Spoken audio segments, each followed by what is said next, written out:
നമസ്കാരം. ഇന്ന് നമ്മൾ തയ്യാറാക്കാൻ പോകുന്നത് കറാച്ചി സ്പെഷ്യൽ ദം ബിരിയാണിയാണ്. നല്ല ടേസ്റ്റി ആയിട്ടുള്ളതാണ്. അപ്പോൾ പാർട്ടികളിലൊക്കെ സെർവ് ചെയ്യാൻ നല്ല അടിപൊളി ബിരിയാണിയാണെന്ന് തന്നെ പറയാം. അപ്പോൾ എല്ലാവരും ഉണ്ടാക്കി നോക്കണം. പിന്നെ ആരെങ്കിലും ഈ ചാനലിൽ നിന്ന് പുതിയതായിട്ട് കാണുന്നുണ്ടെങ്കിൽ നിങ്ങൾക്ക് എൻ്റെ റെസിപ്പീസ് ഇഷ്ടപ്പെടുവാണെങ്കിൽ സബ്സ്ക്രൈബ് ചെയ്യാൻ മറക്കരുത്. സബ്സ്ക്രൈബ് ചെയ്യുമ്പോൾ അതിൻ്റെ തൊട്ടടുത്തായി ഒരു ചെറിയ ബെല്ലിൻ്റെ ചിത്രം കാണാം. അപ്പോൾ അതിൽ ക്ലിക്ക് ചെയ്യാനും അതിൻ്റെ കൂടെ ഓപ്പണായി വരുന്ന ബോക്സിൽ ഓൾ എന്ന് ടിക്ക് ചെയ്യാനും മറക്കരുത്. അപ്പോൾ നമുക്ക് വേഗം തന്നെ ഇതെങ്ങനെയാണ് ഉണ്ടാക്കിയെടുക്കുന്നത് നോക്കാം. അപ്പോൾ ഈ സ്പെഷ്യൽ കറാച്ചി ബിരിയാണി എങ്ങനെയാണ് തയ്യാറാക്കിയെടുക്കുന്നതെന്ന് നോക്കാം. ഇതിനായിട്ട് ഞാനിവിടെ ഒരു ഉരുളക്കിഴങ്ങ് നന്നായിട്ട് കഴുകി വൃത്തിയാക്കി ചെറിയ കഷ്ണങ്ങളായി മുറിച്ചതിന് ശേഷം മഞ്ഞൾപ്പൊടി ഉപ്പ് ഇട്ടിട്ട് ഒന്നൊരു 3/4 ഭാഗം കുക്ക് ചെയ്തെടുത്തിട്ടുള്ളതാണ്.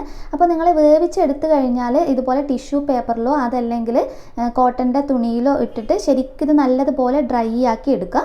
അതിനുശേഷം നമ്മളിതൊന്ന് ഫ്രൈ ചെയ്തെടുക്കാനുണ്ട് എണ്ണയിൽ. അപ്പോൾ ബാക്കിയുള്ള കാര്യങ്ങൾ ഇനി നമുക്കൊന്ന് ചെയ്തെടുക്കാം. അപ്പോൾ ഇനി ഇത് ഫ്രൈ ചെയ്തെടുക്കുന്നതിനായിട്ട് ഞാനിവിടെ ഒരു പാത്രത്തിനകത്തോട്ടേക്ക് ഒരു 1/4 കപ്പിനടുത്ത് വെജിറ്റബിൾ ഓയിലാണ് ചേർത്ത് കൊടുത്തിട്ടുള്ളത്. എണ്ണ നന്നായിട്ട് ചൂടായി വരുമ്പോൾ നമ്മൾ കുക്ക് ചെയ്തിട്ടുള്ള ഉരുളക്കിഴങ്ങ് ഇതിനകത്തോട്ട് ചേർത്ത് നന്നായിട്ടൊന്ന് ഫ്രൈ ചെയ്തെടുക്കാം. എണ്ണ നന്നായി ചൂടായി കിട്ടിയിട്ടുണ്ട്. ഇനി നമുക്ക് ഇതിനകത്തോട്ടേക്ക് ഉരുളക്കിഴങ്ങ് ചേർത്ത് കൊടുക്കാം. ജസ്റ്റ് ഒരു ഗോൾഡൻ ഷെയ്ഡ് ആവുന്നത് വരെ ഒന്ന് ഫ്രൈ ചെയ്തെടുത്താൽ മതി. ജസ്റ്റ് സ്പൂൺ വെച്ചിട്ട് 2 സൈഡും ഇതുപോലെ ഒന്ന് തിരിച്ചിട്ട് കൊടുത്തിട്ട് ഒന്ന് മൊരിയിച്ചെടുക്കാം നമുക്ക്. അപ്പോൾ സാധാരണ കറാച്ചി ബിരിയാണി ഉണ്ടാക്കുന്ന സമയത്ത് ഈ ഉരുളക്കിഴങ്ങ് ഫ്രൈ ചെയ്ത് ചേർക്കുമ്പോൾ കുറച്ചുകൂടി നല്ല കളർ കിട്ടാൻ വേണ്ടിയിട്ട് യെല്ലോ ഫുഡ് കളർ ചേർത്ത് കൊടുക്കാറുണ്ട് കേട്ടോ. അപ്പോൾ നിങ്ങൾക്ക് വേണമെങ്കിൽ അങ്ങനെ ചെയ്തെടുക്കാവുന്നതാണ്. നമ്മൾ മഞ്ഞൾപ്പൊടി ഉപയോഗിച്ചതിന് പകരം നിങ്ങൾക്ക് യെല്ലോ ഫുഡ് കളർ ചേർത്ത് കൊടുത്തിട്ട് തന്നെ ആദ്യം കുക്ക് ചെയ്യുമ്പോൾ നമ്മൾ ഉരുളക്കിഴങ്ങ് വേവിക്കുന്ന സമയത്ത് ഫുഡ് കളർ അതിനകത്തൊന്ന് മിക്സ് ചെയ്തെടുത്താലും മതി. ഉരുളക്കിഴങ്ങ് നല്ല ക്രിസ്പിയായി വന്നിട്ടുണ്ട്. നമുക്കിത് എണ്ണയിൽ നിന്ന് മാറ്റി ഒരു ടിഷ്യൂ പേപ്പറിനകത്തോട്ടേക്ക് ചേർത്ത് കൊടുക്കാം. ഉരുളക്കിഴങ്ങ് പാത്രത്തിലോട്ടേക്ക് മാറ്റിയതിന് ശേഷം ഇതേ ചൂടായ എണ്ണയിലോട്ടേക്ക് നമുക്ക് കുറച്ച് ഗ്രാമ്പു ചേർത്ത് കൊടുക്കാം.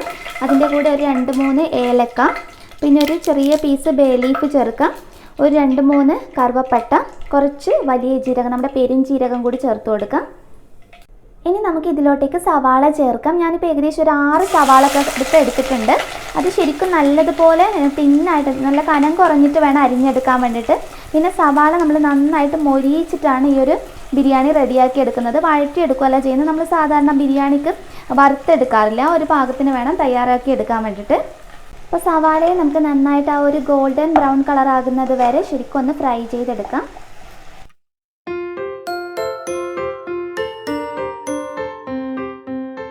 സവാള നന്നായി മൊരിഞ്ഞു വന്നിട്ടുണ്ട്. ഇതിനകത്ത് നിന്ന് തന്നെ ഞാൻ കുറച്ച് സവാളയൊന്ന് എടുത്ത് മാറ്റിയിട്ടുണ്ട്. ലാസ്റ്റ് നമുക്ക് ഗാർണിഷ് ചെയ്യുന്ന സമയത്തൊന്ന് എടുക്കാൻ വേണ്ടിയിട്ടാണ്.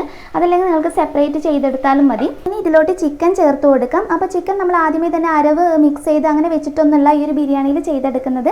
ഡയറക്റ്റ് തന്നെ ചിക്കൻ നന്നായിട്ട് കഴുകി വൃത്തിയാക്കിയതിന് ശേഷം ഉപ്പ് മാത്രം ചേർത്തൊന്ന് മിക്സ് ചെയ്തെടുക്കുക. എന്നിട്ട് നമ്മൾ ഈ നന്നായിട്ട് മൊരിഞ്ഞിട്ടുള്ള സവാളക്കകത്തോട്ടേക്ക് ഇത് ചേർത്ത് കൊടുക്കാം. ബാക്കിയുള്ള മസാലകളൊക്കെ നമ്മൾ പിന്നീടാണ് ഇതിനകത്തോട്ടേക്ക് ആഡ് ചെയ്യുന്നത്. അപ്പോൾ ഇത് 1 കിലോ ചിക്കനാണ് കേട്ടോ ഉള്ളത്. ഇനി സവാളയായിട്ട് ചിക്കനെ നന്നായിട്ടൊന്ന് മിക്സ് ചെയ്തെടുക്കണം. ഈ ചിക്കൻ്റെ കളർ ഒന്ന് മാറി ചെറുതായിട്ടൊരു ഗോൾഡൻ കളർ ആകുന്നത് വരെ നമ്മൾ ഇതുപോലെ തവി വെച്ചിട്ട് ഇളക്കി ഒന്ന് മിക്സ് ചെയ്തെടുക്കാം. അത്യാവശ്യം ഒരു മീഡിയം ഫ്ലെയിമിലിട്ടിട്ട് തന്നെ ചെയ്തെടുത്താൽ മതി. ഒരു 5 മിനിറ്റിനടുത്ത് ഞാനൊന്ന് യോജിപ്പിച്ചെടുത്തിട്ടുണ്ട്. ചിക്കൻ്റെ കളർ കണ്ടില്ല, ഒരു ലൈറ്റ് ഗോൾഡൻ കളറായി വന്നിട്ടുണ്ട്.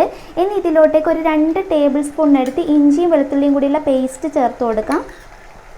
ഇനി പൊടികൾ ഓരോന്നായിട്ട് ചേർത്ത് കൊടുക്കാം. ഒരു 2 ടേബിൾ സ്പൂണിനടുത്ത് പിരിയമുളക് പൊടിച്ചിട്ടുള്ളതാണ് ഞാൻ ചേർത്ത് കൊടുക്കുന്നത്.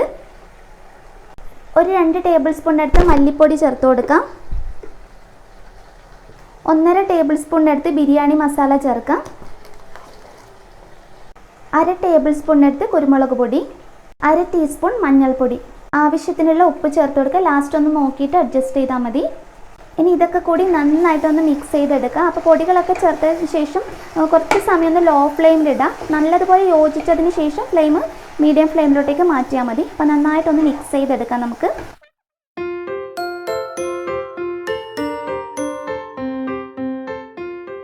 മസാലകളായിട്ട് ഞാൻ ശരിക്കും ഒന്ന് യോജിപ്പിച്ചെടുത്തിട്ടുണ്ട്. ഇനി ഇതിലോട്ടേക്ക് ഒരു 3 തക്കാളി, നല്ല പഴുത്ത തക്കാളിയാണ് എടുത്തിട്ടുള്ളത്. അപ്പോൾ നമ്മൾ ഒരു 6 സവാള എടുക്കുന്ന സമയത്ത് ഒരു 3 തക്കാളിയെങ്കിലും ഉപയോഗിക്കാം. എന്നിട്ട് നന്നായിട്ട് ഒന്നുകൂടി മിക്സ് ചെയ്തിട്ട് നമുക്കിത് മൂടി വെച്ചിട്ട് ചിക്കനെ നന്നായിട്ടൊന്ന് കുക്ക് ചെയ്തെടുക്കാം. അപ്പോൾ ഒന്ന് മൂടി വെക്കാം. അപ്പോൾ നമ്മുടെ ചിക്കൻ നന്നായിട്ട് കുക്കായി കിട്ടിയിട്ടുണ്ട്. നല്ല കുറുകി വന്നിട്ടുണ്ട് ഗ്രേവിയൊക്കെ. ഇനി ഇതിലോട്ടേക്ക് നമ്മൾ ഫ്ലെയിം നന്നായിട്ട് കുറച്ച് വെക്കുക. എന്നിട്ട് ഒരു 1/2 കപ്പിനടുത്ത് തൈരാണ് ചേർത്ത് കൊടുക്കുന്നത്. അപ്പോൾ ഫ്ലെയിം നന്നായിട്ട് കുറച്ച് വെച്ചിട്ട് വേണം നമ്മൾ തൈര് ചേർത്ത് കൊടുക്കാൻ വേണ്ടിയിട്ട്. എന്നിട്ട് ശരിക്കും ഒന്ന് മിക്സ് ചെയ്തതിന് ശേഷം മീഡിയം ഫ്ലെയിമിലിട്ടിട്ട് ഒരു 5 മിനിറ്റ് കൂടി ഒന്ന് ഇത് കുക്ക് ചെയ്തെടുക്കാം. അപ്പോൾ തൈര് ചേർത്തിട്ട് നന്നായിട്ടൊന്ന് യോജിപ്പിച്ചെടുക്കാം.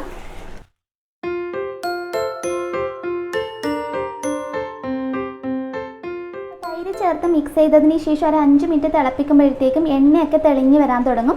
ഇത് അത്യാവശ്യം ഒരു സെമി ഗ്രേവി, നമ്മളൊരു കറിയുടെ തിക്കായിട്ട് കറി ചെയ്യില്ല, ആ ഒരു പാകത്തിന് വേണം നമ്മൾ ഇതിന് വേണ്ടിയിട്ട് റെഡിയാക്കി എടുക്കാൻ. അല്ലാതെ നല്ല നമ്മൾ വരട്ടിയെടുക്കുന്ന, നമ്മൾ സാധാരണ ബിരിയാണി എടുക്കുന്ന ആ ഒരു സ്റ്റൈലിലല്ല ഇത് ചെയ്തെടുക്കുന്നത്. അത്യാവശ്യം ഈ ഒരു സെമി ഗ്രേവി ആയിട്ടാണ് ഇത് റെഡിയാക്കി എടുക്കുന്നത്. അപ്പോൾ ഒരു 2-3 മിനിറ്റ് കഴിയുമ്പോൾ നമുക്ക് ഫ്ലെയിം ഓഫ് ചെയ്യാം. അപ്പോൾ ഇതിവിടെ റെഡി ആയിട്ടുണ്ട്. നമുക്ക് ഫ്ലെയിം ഓഫ് ചെയ്തിട്ട് ഇനി റൈസ് ഒന്ന് കുക്ക് ചെയ്തെടുക്കാം. അപ്പോൾ ഇനി റൈസ് റെഡിയാക്കി എടുക്കുന്നതിനായിട്ട് ഞാൻ ഏകദേശം ഒരു 11 ഗ്ലാസ്സിനടുത്ത് വെള്ളം ഈ പാത്രത്തിനകത്തോട്ടേക്ക് ചേർത്ത് കൊടുത്തിട്ടുള്ളതാണ്. അപ്പോൾ നമ്മുടെ അരിയുടെ വേവിനനുസരിച്ച് ഇപ്പോൾ 2 ഗ്ലാസ് അരിക്ക് 4 ഗ്ലാസ് വെള്ളമാണ് നിങ്ങൾ വെക്കുന്നതെങ്കിൽ കണക്കായിട്ടല്ല വെക്കേണ്ടത്, കുറച്ച് അധികം വെള്ളം വെച്ചിട്ട് വേണം റെഡിയാക്കി എടുക്കാൻ വേണ്ടിയിട്ട്. കാരണം നമ്മൾ ഇതിനകത്തുനിന്ന് അരി ഒന്ന് 1/4 ഭാഗം വേവാകുമ്പോൾ കോരി മാറ്റാനുള്ളതാണ്, നമ്മൾ ദം ചെയ്തെടുക്കാനുള്ളതാണ്. അപ്പോൾ അതൊന്ന് ശ്രദ്ധിക്കാം. അപ്പോൾ വെള്ളത്തിനകത്തോട്ടേക്ക് നമുക്ക് കുറച്ച് വലിയ ജീരകം ചേർത്ത് കൊടുക്കാം. പെരിഞ്ജീരകം ഒരു 1/4 ടീസ്പൂണിനടുത്ത് ചേർക്കാം. ഒരു 2 ബേ ലീഫ് ചേർക്കാം. അതിൻ്റെ കൂടെ 2 കറുവപ്പട്ട, ഒരു 3 ഏലക്ക ചേർക്കാം. പിന്നെ ഒരു 4 ഗ്രാമ്പു.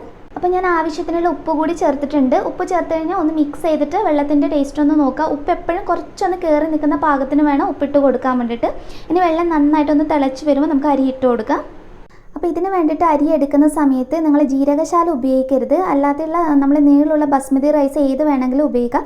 സെല്ല റൈസൊക്കെ ഉണ്ടെങ്കിൽ അത് ഉപയോഗിക്കുന്നതായിരിക്കും ഏറ്റവും നല്ലത്. അപ്പോൾ ഞാനിതൊരു 4 കപ്പിനടുത്ത് അരിയാണ് എടുത്തിട്ടുള്ളത്. നന്നായിട്ട് കഴുകിയതിന് ശേഷം ഒരു അരമണിക്കൂർ വെള്ളത്തിൽ കുതിർത്തി വെച്ച് പിന്നെ വെള്ളം വാർന്നെടുത്തിട്ടുള്ളതാണ്. അപ്പോൾ ഇനി നന്നായിട്ട് തിള വരുമ്പോൾ നമുക്ക് ഇതിനകത്തോട്ടേക്ക് ചേർത്ത് കൊടുക്കാം. അപ്പോൾ വെള്ളം നന്നായി തിളച്ച് വന്നിട്ടുണ്ട്. നമുക്ക് ഇതിനകത്തോട്ടേക്ക് അരി ചേർത്ത് കൊടുക്കാം.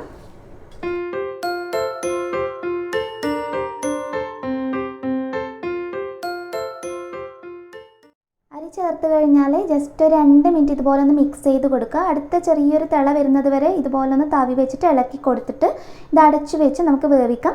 അപ്പോൾ മുഴുവനായിട്ട് കുക്ക് ചെയ്തെടുക്കരുത്. ഒരു 1/4 ഭാഗം വേവാകുമ്പോൾ നമുക്ക് ഇതിൽ നിന്ന് വെള്ളത്തിൽ നിന്ന് എടുത്തു മാറ്റണം. കാരണം നമുക്കിതൊന്ന് ദം ചെയ്തെടുക്കാനുള്ളതാണ്. അപ്പോൾ ഇതൊന്ന് അടച്ചു വെച്ച് നമുക്ക് വേവിച്ചെടുക്കാം. അപ്പോൾ മുഴുവൻ റൈസും ഞാനൊന്ന് അരിപ്പത്തട്ടിനകത്തോടേക്ക് ചേർത്ത് കൊടുത്തിട്ടുണ്ട്. മുഴുവൻ വെള്ളവും വാർന്ന് കഴിഞ്ഞ പാടെ തന്നെ നമ്മൾ ദമ്മ് വെക്കാനുള്ള കാര്യങ്ങൾ ചെയ്യണം. ഒത്തിരി സമയം നമ്മൾ റൈസ് ഇതുപോലെ വെച്ച് കഴിഞ്ഞാൽ നമ്മുടെ റൈസ് പെട്ടെന്ന് അങ്ങ് ഡ്രൈ ആയി പോകും. പിന്നെ ബിരിയാണി ഉണ്ടാക്കുമ്പോൾ അത്ര ടേസ്റ്റി ആയിട്ട് കിട്ടില്ല. അപ്പോൾ ആ കാര്യം ഒന്ന് ശ്രദ്ധിക്കാം. നമ്മൾ ചിക്കനൊക്കെ ഗ്രേവി റെഡിയാക്കി എടുത്തതിന് ശേഷം മാത്രം റൈസ് ഇതുപോലെ കുക്ക് ചെയ്തെടുത്താൽ മതി. അപ്പോൾ ഇത് ഏകദേശം വെള്ളമൊക്കെ വാർന്ന് നല്ല കറക്റ്റ് പാകമായി കിട്ടിയിട്ടുണ്ട്. ഇനി നമുക്കിതൊന്ന് ദം ചെയ്തെടുക്കാം. അപ്പോൾ ദം ചെയ്തെടുക്കുന്നതിനായിട്ട് ഞാനൊരു ബിരിയാണി ചെമ്പ് വെച്ചിട്ടുണ്ട്. ഇതിൻ്റെ താഴെ ഭാഗത്തായിട്ട് നിങ്ങൾ ഉപയോഗിക്കാതെ ഏതെങ്കിലും ഒരു തവ വെച്ച് കൊടുക്കുക. ഡയറക്റ്റ് ഈ പാത്രം ഫ്ലെയിമിലോട്ടേക്ക് വെച്ച് കൊടുക്കരുത്. ഇനി നമ്മൾ റെഡിയാക്കിയിട്ടുള്ള ചിക്കൻ മസാല ഇതിനകത്ത് മുഴുവനായിട്ടൊന്ന് ചേർത്ത് കൊടുക്കാം.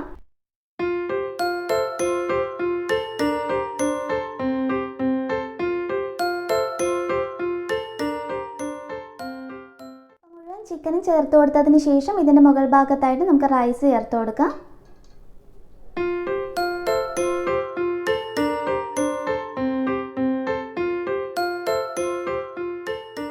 റൈസും ഞാനൊന്ന് ചേർത്ത് കൊടുത്തിട്ടുണ്ട്. അപ്പോൾ നിങ്ങൾ ബിരിയാണി ദമ്മ് വെക്കുന്ന പാത്രത്തിനകത്ത് എപ്പോഴും ഇതുപോലെ ഫില്ലായിട്ട് ചെയ്തെടുക്കുന്നതായിരിക്കും ഏറ്റവും നല്ലത്.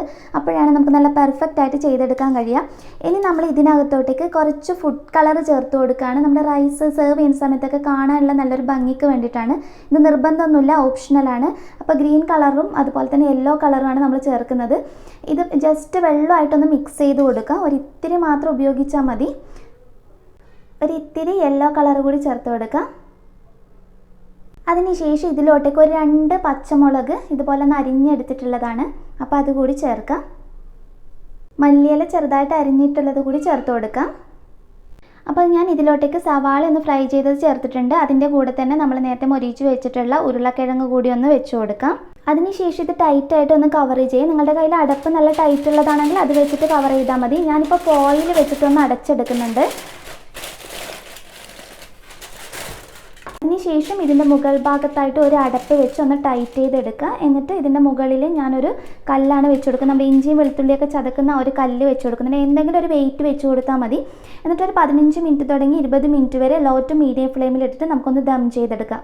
അപ്പോൾ ഒരു 20 മിനിറ്റ് കഴിഞ്ഞിട്ടുണ്ട്. നമ്മുടെ കറാച്ചി ദം ബിരിയാണി ഇവിടെ റെഡി ആയിട്ടുണ്ട്. അപ്പോൾ നമുക്ക് അടപ്പും ഫോയിലൊക്കെ ഒന്ന് മാറ്റാം.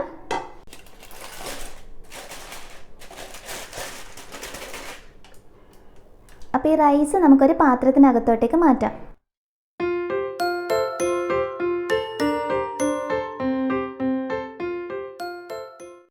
റൈസ് പാത്രത്തിലോട്ടേക്ക് മാറ്റിയിട്ടുണ്ട്. ഇനി നമുക്കിട്ട് ചിക്കൻ ഗ്രേവി ഇതുപോലെ വെച്ച് കൊടുക്കാം. അപ്പോൾ നല്ല ചൂടോടുകൂടി തന്നെ സെർവ് ചെയ്യാം കേട്ടോ. അപ്പോഴാണ് നല്ല ടേസ്റ്റി ആയിട്ടുണ്ടാകുക. അപ്പോൾ നമ്മുടെ നല്ല ടേസ്റ്റി ആയിട്ടുള്ള കറാച്ചി ദം ബിരിയാണി ഇവിടെ റെഡി ആയിട്ടുണ്ട്. എല്ലാവരും ഉണ്ടാക്കി നോക്കണം കേട്ടോ. നല്ല ടേസ്റ്റിയാണ്. എന്തെങ്കിലും വിശേഷ ദിവസങ്ങളിലൊക്കെ സെർവ് ചെയ്യാൻ നല്ല വെറൈറ്റി ആയിട്ടുള്ള ബിരിയാണി തന്നെയാണ്. അപ്പോൾ നെക്സ്റ്റ് വീഡിയോയിൽ ഇനിയും നല്ലൊരു വെറൈറ്റി ഡിഷായി കാണാം. അതുവരെ ടേക്ക് കെയർ. Bye bye.